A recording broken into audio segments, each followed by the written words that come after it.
I don't remember the first time I met Brad Silverberg at Microsoft, but I vividly remember the last meeting we had there. I'll tell you more about that conversation soon enough, but that meeting was the reason I've kept in touch. And it's why, when I started a podcast about leadership, I knew I wanted Brad to be one of my first guests. To say that Brad Silverberg has led an interesting life in the tech industry would be the epitome of understatement. His career reads almost Forrest Gumpian in how he has been a witness to, or more accurately a participant in, some of the seminal points in the development of the personal computer.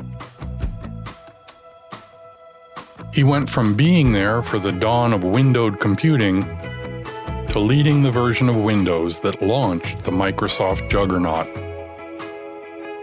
He was even near the epicenter of the 1989 Loma Prieta earthquake, trying to ship software that very night. For a kid from Cleveland to live such a fascinating life would be a tale in itself. But his story is much more than that. This student of history made so much history himself by being a clear and thoughtful leader. How he got there, the clarity of vision that drove him at every turn, and the perspective that brings on the future is enthralling. Brad and I have had numerous long phone chats in the 20-plus years since that fateful meeting in my office in the Redmond West Microsoft campus. He often rebuffed my entreaties to record one of them, as he prefers the ski slopes and bike trails to the limelight these days. I eventually convinced him to sit down on the record a few weeks ago, and that's what this is all about.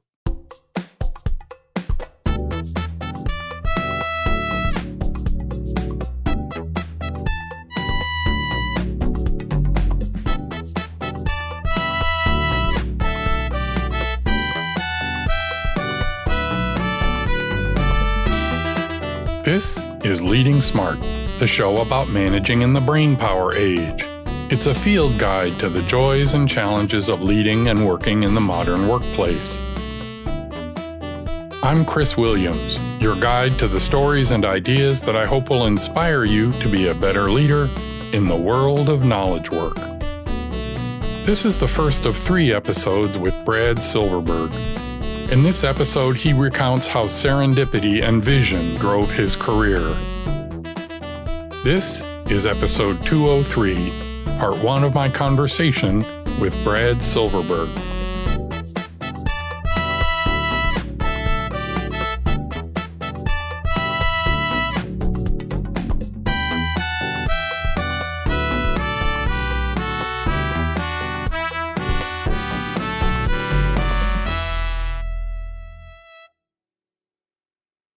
Brad Silverberg and I are both kids from northern Ohio, me from Toledo, he from Cleveland. In a strange coincidence, we both ended up in Rhode Island in the early 1970s. I was in high school in Newport while he was at Brown University in Providence. We wouldn't meet in person, however, until some 20 years later at Microsoft. One of the things I've long been fascinated with is how people find their life's passion. A precious few people seem to feel it nearly from birth, but I find most people stumble across it through some random twist of fate. Brad's story was one of those. It's actually, to me at least, an interesting story of serendipity, because in high school, I graduated high school in 72, graduated college in 76, and computers weren't a thing at all. I mean, I had no exposure to computers in high school, and I was not actually much of a science person in high school either. I was focused on political science, history, that kind of stuff. And while I loved math in high school and felt I was pretty good at math in high school, I thought, okay, what would I ever do with math for a career or whatever? So I was also pretty passionate about political science and history. So I went to Brown as a modern European history major or a political science major. And one of the attractions to Brown is that they have what's called an open curriculum. There's no distribution requirements. So you don't have to take so many credits of this subject or that subject or that subject. You don't have to be a well-rounded person. And I thought, oh, great. I don't ever have to take another math science course the rest of my life. I could just study history and political science and stuff. And freshman year, first semester, I'm standing in the registrar's line to fill out the last course on my course schedule. And I had a political science course, I had a history course, I had a foreign language course, German, and then I was going to sign up for linguistics. I loved languages too. So I'm standing in this long line, and this is obviously before anything was done online. And I looked over the shoulder of the person in front of me to see what courses he was signing up for. And he was signing up for a course called AM 51. I had no idea what AM 51 even stood for. So I pulled open the big, large course catalog, 4 inches thick course catalog book, and looked it up, and it said Applied Mathematics 51 Introduction to Computer Languages. I had no idea computers even had languages. I didn't even know what the Applied Mathematics department was. I said, well, I like languages, so maybe I'll take that course instead. So I crossed off Linguistics 101. I wrote in AM 51, and I said, I'll try it out and see if I like it or not. Now, the other thing that Brown had that was really very valuable to me was they had, you could take any course, pass, fail. So I thought, okay, freshman year, I'm coming from public school to an Ivy League college. I was pretty intimidated how I might be able to compete. So I decided to take most of my courses first semester, freshman year, pass, fail, just to ease myself into the college experience, try to get up to speed and not really have to worry about grades. So I thought it was a really incredible, valuable thing that Brown offered, because it did encourage kids to experiment and get out of their comfort zone, take classes that they might not otherwise take, because if I'm on a pre-law track, which is, you want to have good grades to get into a good law school.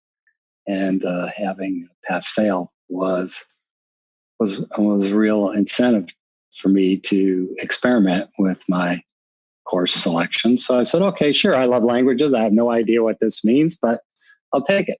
So I took the class, and for the first month or two, I was completely, utterly lost.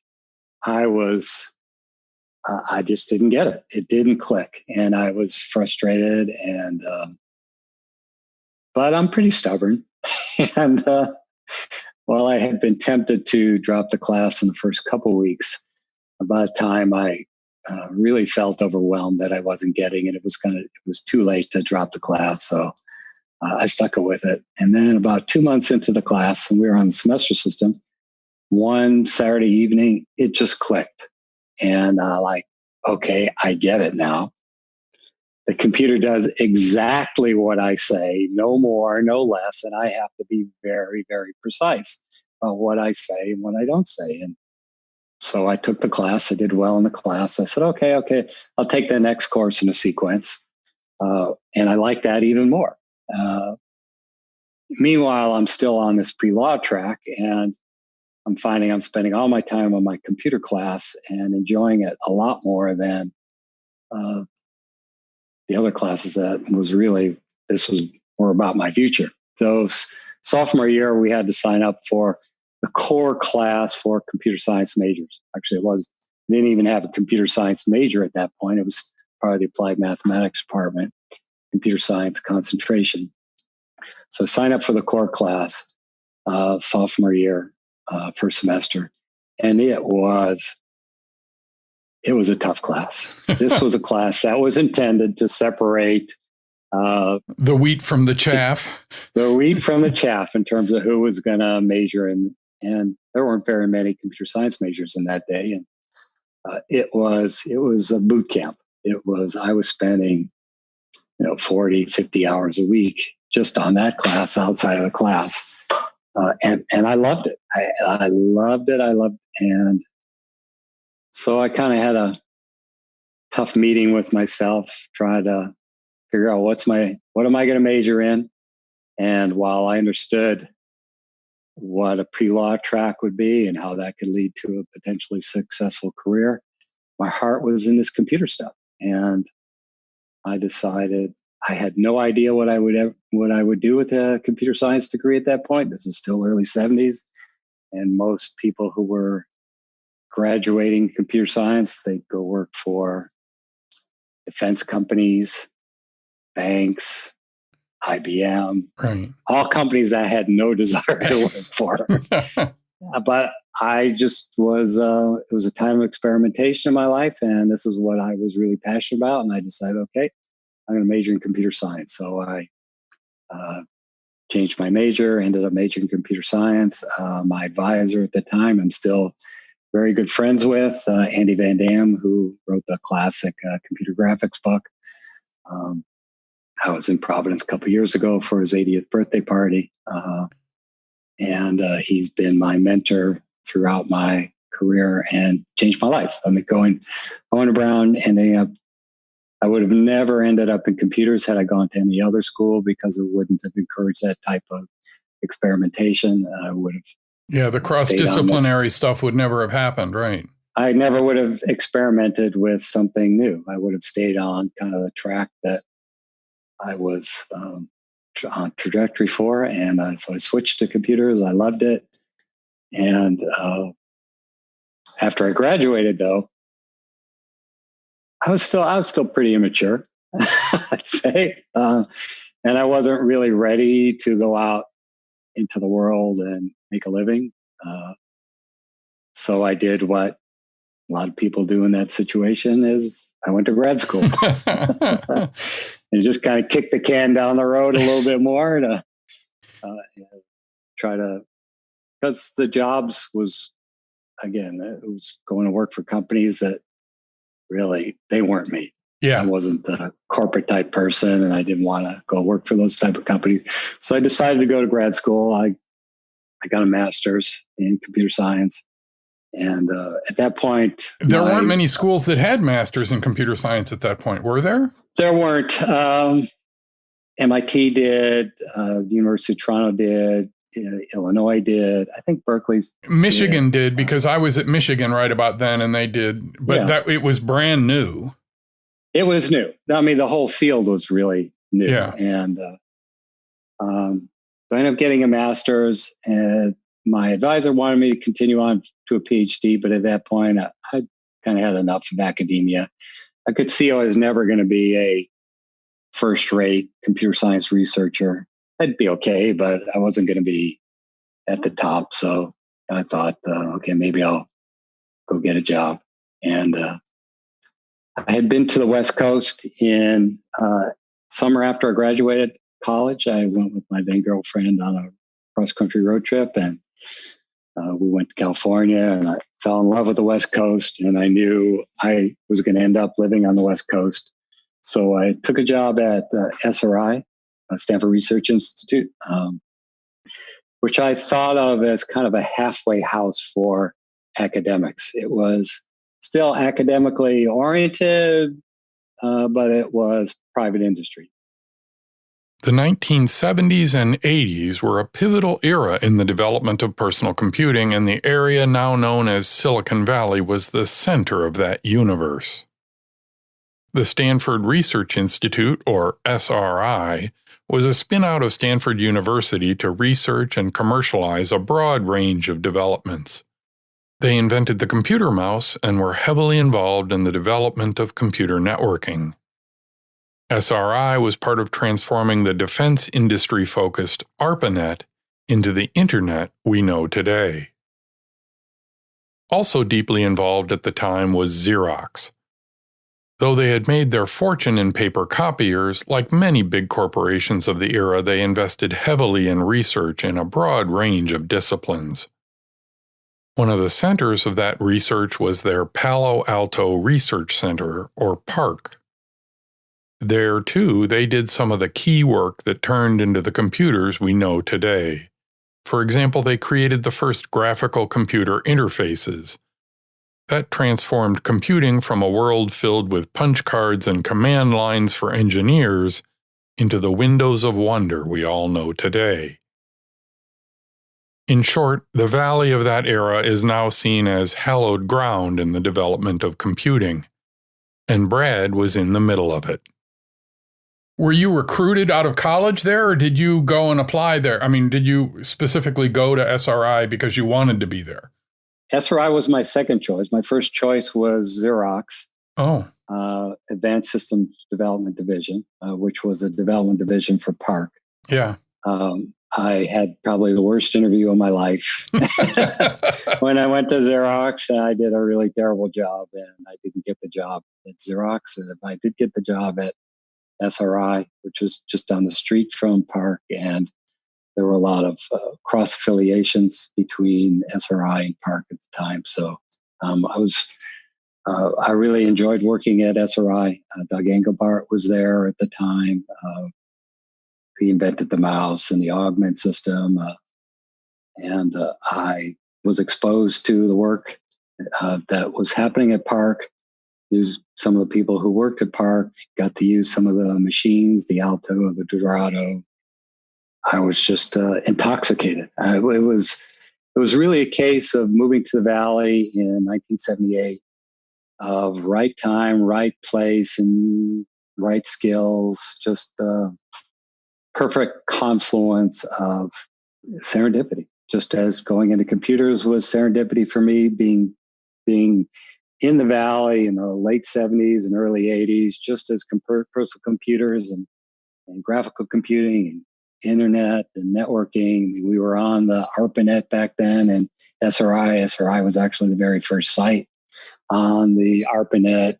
They developed packet switching networking at SRI, and so I was really in a cool place. At this time in computing, the very early 1980s, Apple was just growing up from the Apple II computer that had been their origin. They started to develop a computer called the Lisa. Steve Jobs had visited Xerox PARC and was fascinated by the graphical computer interface. He felt it was a way to introduce computing to the masses. The project was a technical tour de force and an economic disaster, but it later paved the way for the Macintosh, which most assuredly was not. And Brad Silverberg was there. So how did you then move to Apple? Did it seem obvious? Well, so as the personal computers are exploding and all this great, cool stuff, essentially from Xerox, got commercialized, I got tired of working at SRI on essentially defense contracts. The area I was in was programming methodology. So we were developing tools to help people become more productive and develop better code. I like that. But while like the real world is taking off, I'm like, I'm missing out. Yeah. I'm missing out. Here I am in SRI. You had the 1970s version of FOMO, right? Fear of missing out. Absolutely. I mean, here's all this incredibly exciting stuff, taking this really exciting and inspiring work that Xerox had done and taking it into people's homes. And so I'd looked at a number of companies that were taking essentially the work that Xerox was doing and commercializing it. And I interviewed at Apple, and they were working on the Lisa at the time. And so I got a job as an individual contributor writing code for Lisa Word, working for a guy named Tom Malloy, who was an incredibly great guy who had worked with actually Charles Simoni at PARC on the first version of Bravo. And so Tom was taking what he learned from Charles on building Bravo to the Lisa, and worked on that for a couple of years. And that was an exciting time. There was an incredibly smart, passionate, insightful group of folks on that team. And a number of those folks left the Lisa team to join the Mac team. And so I had a bunch of friends who were working on the Mac at the same time that was being developed alongside and in competition with the Lisa. So then you moved on to Analytica, which was, I think at that point, it was just a startup, correct? That's right. As much as I loved working at Apple on the Lisa, it was also pretty clear to me early on that the thing was going to be a commercial failure. Oh. I was just an individual contributor early on in my career, and I had some ideas about how software should be done, but these guys were the pros. They were the experts. They were my bosses. They knew what they were doing. So I kind of soldiered on, and then I saw basically the project was not particularly well managed. Mm-hmm. And it was a commercial disaster. What was intended to be a single floppy 256K, $2,500 per computer ended up with a megabyte of RAM, required hard disk, and $10,000 price tag. And it was DOA. So I left a couple months actually before it shipped. It was done, but it hadn't, after RTM, before it was available, I could see this is not going to be successful. And it was going to be a bloodbath because Steve Jobs did not care for the Lisa team. He hated the Lisa team with passion, and the Mac was his baby, and it was a brilliant product, but it also had some fatal flaws. It was the $2,500 single floppy 256K machine that you were talking about, really. It was it was 128K. Yeah. And it was supposed to be $1,000 and ended up at $2,500. So it had some fatal flaws in its initial implementation too that caused it to not be a commercial success for a number of years. But it had, many of the right ideas, much more than the Lisa did, and the way they went about that development process was much more in tune with how I thought a development process should go. So you went to Analytica, right? That's right. I figured once the Lisa failed, Steve was going to fire most of the people on the Lisa, which he did. And I didn't want to be around for that. So I left to work with a fellow that I had worked with at Apple, actually, who was a product manager on the Lisa, Eric Michelman. And Eric had gotten to be good friends with a guy named Adam Bosworth, who worked at Citibank at the time. And so started a company called Analytica to build a graphical database for the IBM PC. And we had a really, really strong team. We had some great ideas, but sometimes we're a little early. It was really before the graphical. We had to develop all the graphics. We had to develop all this stuff ourselves rather than riding on a standard platform. Windows 1.0 had been released in that time frame, but we could see that was building a product on top of Windows 1.0 wasn't going to be successful. So we had a lot of great ideas. We invented something which Eric later got the patent for on pivot tables. Adam, obviously, you know of Adam, and he went on to do many great things in his career. So we had a great team. We got built a very interesting but not commercially successful product. We got acquired by Borland in 1985. And so I went to work for Philippe. In the middle 1980s, personal computing was just coming of age. The creation of the IBM PC in 1981 really jump-started the industry. What followed was a fertile period of development with many companies entering the market. Some famous old names like IBM and Hewlett-Packard, as well as upstarts like Compaq, Dell, and of course, Apple. But what limited the market for personal computers was software. You could have all the hardware in the world, but without the programs to run on it, you had little more than an expensive box of electronics. This was the world Microsoft had rushed into with MS-DOS and later Windows.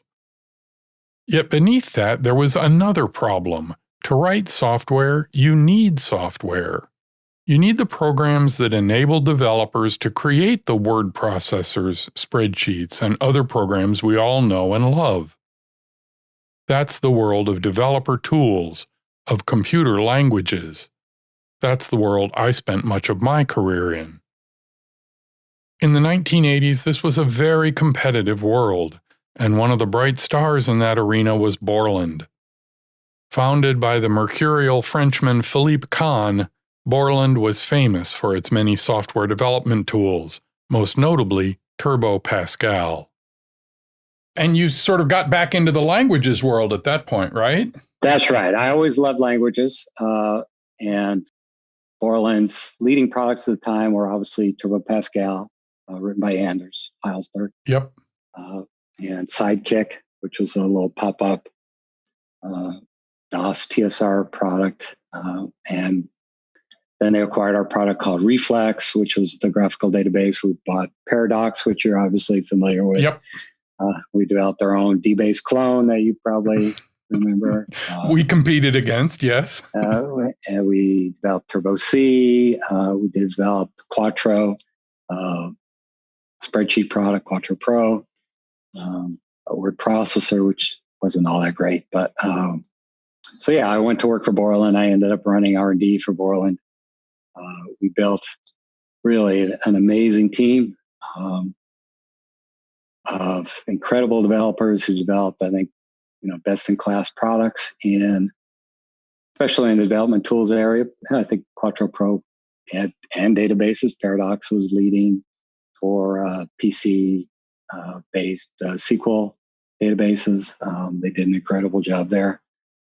It was a lot of Philippe was a gas to work for. The guy was a larger than life personality. He was a lot of fun. Probably the most fun boss I ever had. We did a lot of fun stuff together. Kept us laughing. Well, that was one of the things I was going to say. You've had the privilege of working for three pretty larger than life human beings, right? You worked for Steve, you worked for Philippe, who is a unique character, and obviously you worked for Bill. Those people must have colored your view of what leadership looked like. Absolutely. And they all had very different styles of leadership. And I learned different things from each one of them. Philippe, I really learned positioning and how to have fun and how to recruit a great team of software developers and give them a lot of freedom. That when you have really good people, you trust them and you let them go off and do great work. And Philippe was just a master. He was a genius at marketing and positioning and really that underdog mentality. And we just embraced being the underdogs and getting under Microsoft's skin, building products that we were really proud of. On October 17th, 1989, just after 5 o'clock in the evening, the San Francisco Bay Area was hit with a magnitude 6.9 earthquake. Most of the rest of the country remembers watching the World Series game between the San Francisco Giants and the Oakland Athletics, which was just about to start. Or from the incredible pictures of the aftermath, including the pancaked Cypress Freeway viaduct, or the video of the cars on the Bay Bridge as it collapsed. Brad had a much more personal view of the quake. We went through the earthquake in 1989 together. We were in the process of cutting the master disks for Quattro Pro when the earthquake happened. And it was probably the most terrifying moment of my life. We were in a 2-story building and the building shook like the floors were rolling like you were on the ocean surf, and ceiling tiles coming down, bookcases falling over, the sprinkler system overhead, and the building shaking. Like, okay, I'm on the second floor, and I am waiting at that moment for the building to collapse, and I'm gonna die. Wow. Particularly from a guy from Ohio who is not really familiar with earthquakes, right? It was terrifying. Finally, the building stopped shaking, ran out to the parking lot, and as we stepped onto the asphalt, your feet sunk into the asphalt. Wow. Because it had heated up. We were 2 miles from the epicenter. Wow. And that was a very psychedelic experience to have your feet slink down into the blacktop. But over the next week, the team pulled together. We set up computers. We salvaged what we could. We took tops off to let them dry out.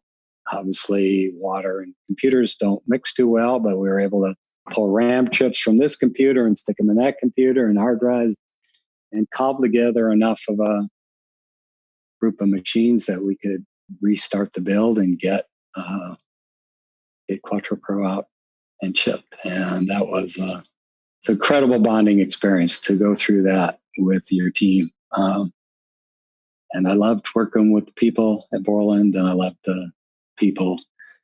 But I ended up leaving eventually because Borland was kind of a boom bust experience. We go through these great times. We'd ship a new product. It would do super well. Philippe would then come up with 10 more new ideas of products we should build. We'd hire a bunch of people. We'd overexpand. Then business would slow down, and we'd have to go through layoffs. And layoffs are painful. Layoffs are really to have to go to people who are good people. This is not calling bad performers. This is good people who put their hearts, lives, and committed to the team. And you got to look them in the eye and lay them off. And it was really painful. And you go through that cycle a couple times. Do it once, you hope you never have to do it again. You do it twice, it's like, to do it after more than twice, it's like, I just felt that was how Philippe was wired and wasn't going to change. At this point, Brad once again was drawn by the vision of computing for the masses.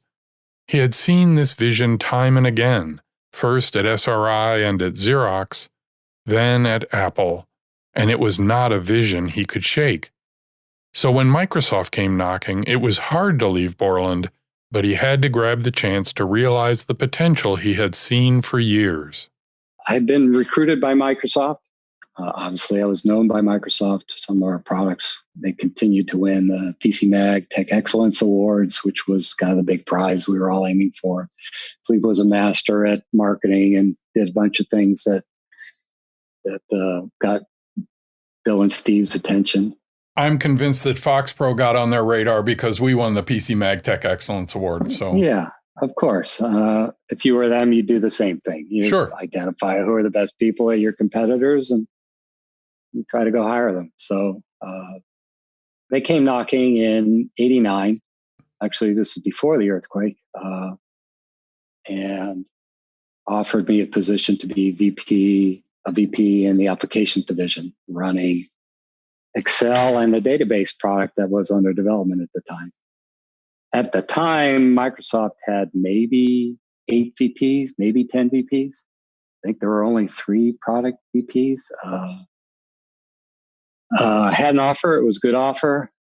But after a couple months of putting them off, I ended up deciding to stay at Borland. I was just too committed and loyal to my team. I loved my team. They loved working for me. And Microsoft they were the enemy. Let's put it that way, and to leave Borland to go to Microsoft was a really difficult. I almost felt like a betrayal. Right. Of everything that we had built at Borland. And so I ended up staying. There were some issues at Borland that I wasn't happy with. I discussed with Philippe, and he assured me that, okay, they would be changed if I stayed. So I stayed. And then, well, the commitments that were made to me after I said I stayed, they were a little more transitory, shall we say. And the things that I had hoped would change, particularly some of this boom bust stuff, wasn't gonna change. That wasn't in Philippe's nature. He was very much a mercurial sort, and he was. He's a great guy. He's incredibly creative and charismatic. Enormous smile. I'll never forget that enormous smile. Super fun to be around. We go skiing and wakeboarding or wake surfing and windsurfing and surfing and sailing and all kinds of incredible stuff together. I admired him. I learned an incredible amount from Philippe on how to build products that appeal to the masses and pricing and guerrilla marketing tactics and right. all that.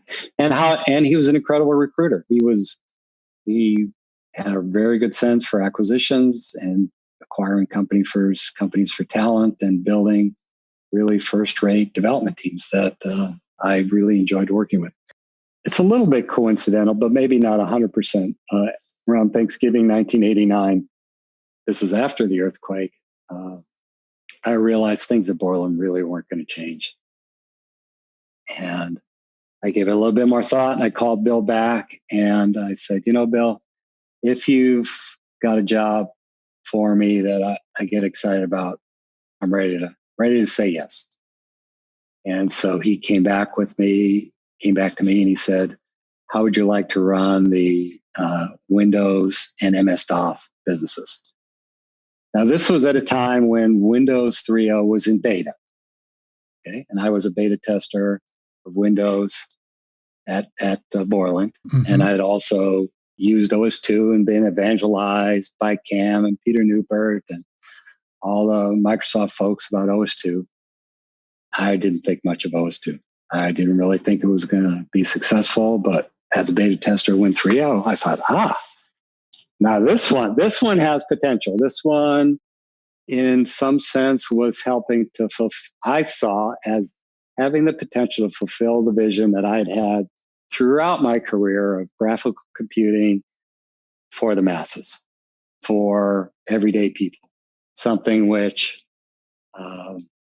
Xerox was never going to do. They were strictly focused on knowledge workers and big businesses. Apple, perhaps with the Apple II, had that, but with the Lisa and the Mac, they were really targeted towards a higher end, more elite user, and they high margins. They were never committed to going really broad with their products, and I thought that was a huge missed opportunity. I thought I was in love with the vision of personal computers for everybody around the world at affordable prices, running on commodity hardware. That was never going to happen out of Apple. It's never going to happen out of another startup. But I saw that Windows 3.0 had the potential to be that product. So I did. Bill offered me that position. I said yes, and took a couple months to work out the details. And so it was early in 90, right? When you moved? Early 1990 that I said yes. I think it was like in February, I told Microsoft yes. But Philippe was in France. Philippe, as you know, is French. He would spend quite a bit of time in France, and he was spending a couple months in France at that time. And this was something I needed to tell Philippe face to face. Send him an email or call him up on the phone and say, "Hey, I'm leaving the company that I head of R&D of, and going to Microsoft." I'm headed over to the enemy, right? Yes. You gotta put your big boy pants on and kind of, face I know he's not gonna be happy, but it's the right thing to do. And so I had to wait for him to come back from France. And his first or second day back, I scheduled a meeting with him and told him I was leaving the company. And he said, "Where are you going?" I told him Microsoft. And he had security escort me out the building right at that moment. It was a tough scene. There were a number of folks that wanted to have a farewell party for me, and Philippe sent out an email telling people they weren't allowed to do that, and anybody who had a farewell party for Brad was going to be fired or something. And it was a tough situation between me and Philippe for a couple of years. There was he was pretty upset. But it was also a complicated time for me, that intermediate period between when I had accepted the job at Microsoft, but I was still, for another 6 weeks, head of R&D at Borland. And I had to be 100% committed to Borland. I mean, ethically, I'm employed by Borland. I'm running Borland until the day I actually quit. I'm 100% true blue Borland person. And during that period, I had one of my top developers come to me and said, "Hey, Brad, I want to talk to you. I have an offer from Microsoft. What should I do?" Wow. And I told Chris, I talked him out of it. I said, "You don't want to go there. Look at all the cool stuff we're doing here at Borland," and raised all the negative issues about Microsoft. And I sold him on staying at Borland. And what did he say to you after you left? well, obviously I felt guilty about it, and he was a little bit upset about it. But I explained to him, "Chris, what could I do? Right. Really, what could I do? I mean, as long as I'm in charge at Borland, I have to be 100% committed to Borland. I can't really think about what's good for Microsoft till I'm a blue badge of Microsoft." And I hope you can understand. I hope you can forgive me. And a couple of years later, he ended up at Microsoft. Those next couple of years at Borland were tough years. So I came to Microsoft in early 1990. I actually accepted the end of March. The Windows 3.0 launch was May 22nd in New York City. They kept my hiring confidential till after the announcement. They didn't want to disrupt the team or freak team leaders out. Like, just as they're getting ready to launch a product, to let the guy in charge know that you're going to be replaced. Probably not a good thing to do. So I was kept quiet. But those were the early 90s were tough for Borland. Again, it bought Ashton Tate, which was a really stupid move. It was really, I think it was vanity on Philippe's part, because DBase at that point was going to die. DBase 4 was a terrible product. We had Paradox. Paradox had all the momentum in the world, or companies like Fox Pro were killing DBase in the DBase compatible market. We had a DBase product, and Ashton Tate was going to die, but Philippe bought it, and it became a huge distraction trying to digest Ashton Tate. He also overpaid for Ashton Tate as well, right? He overpaid, and it was really a move that led to the collapse of the company. And in those couple of years between 90 and 93, 94, a lot of really talented people left Borland, and quite a number of them came to Microsoft.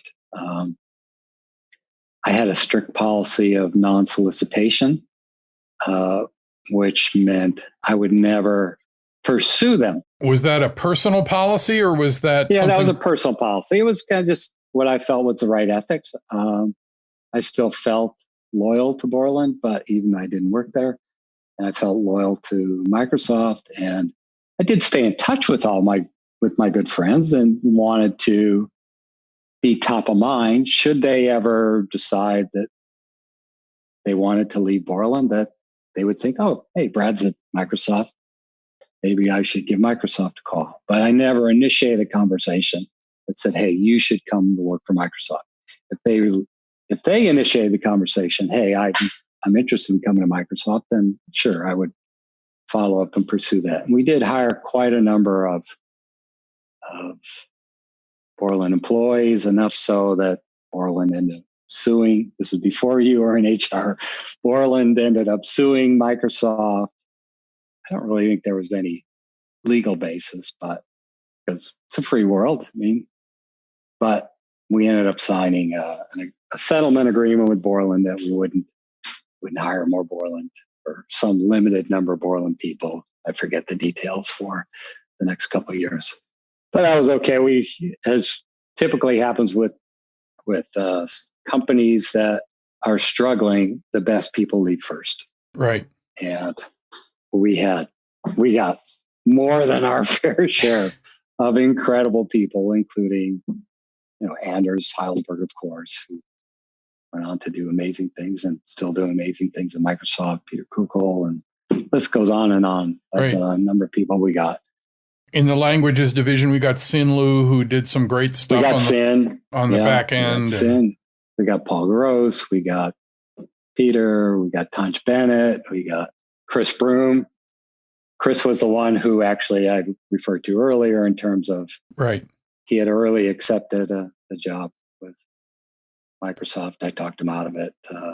We got a number of the Danes.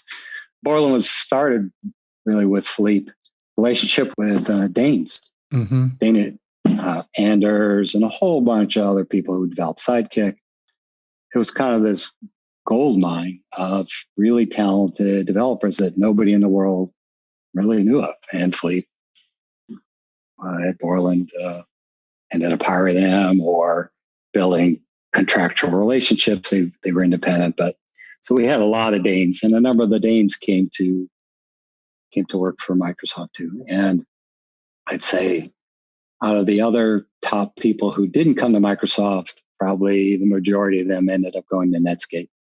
So it was a super, super talented group. We had a tremendous amount of fun together, and it really taught me a lot about software, positioning, building great teams, vision, culture.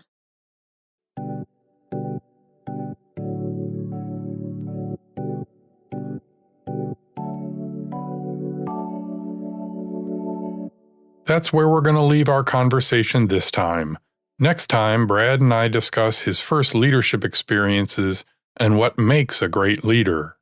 I found I had a good talent for that. I found I had a really good talent for identifying young talent earlier on in their career, identifying their potential, and helping them reach that potential.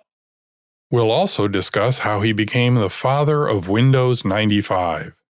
And I was very happy with the way Windows 95 turned out. It defined computing for a generation. We really made a difference to the world. And we'll explore how his passion for the internet led to that fateful conversation that he and I had in my office when he decided to leave Microsoft. But that's next time.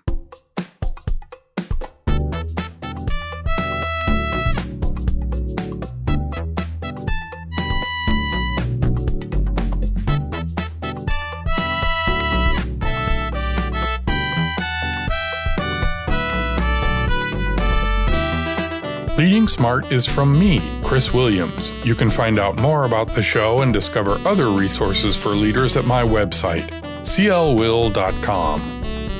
If you like the show, please share it with your friends, especially on social media. Referrals are the greatest source of new listeners.